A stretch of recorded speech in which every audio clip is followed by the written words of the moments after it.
nagpapasalamat dahil ako'y nakakilala sa Panginoon. Pero masama talaga ang loob ko eh. Dahil nung makakilala ko sa Panginoon, ako lang ang kinuha niya, hindi yung pamilya ko. Pero ganun pa, mati, it takes process. Pero, pinapasalamatan ko ang lahat ng aking mga kaklase ang buong IT. Dahil sa kanila, IT din ako. Maraming salamat din po kay Pastor Boyet.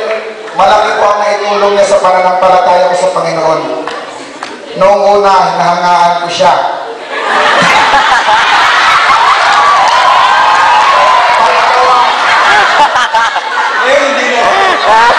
Pangalawa, tampo ako sa kanya. Pero sabi nga sa Bible, matuto kang magpatawad. Sabi nga ni Pastor, nagkakasala din sila. Nagkakasala nga yung pastor, tayo pa kaya, di ba?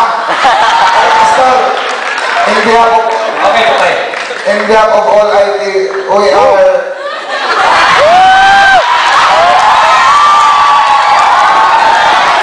Pastor,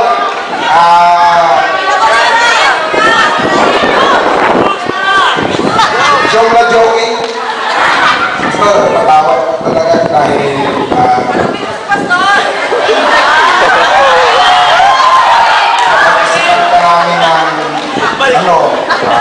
sama.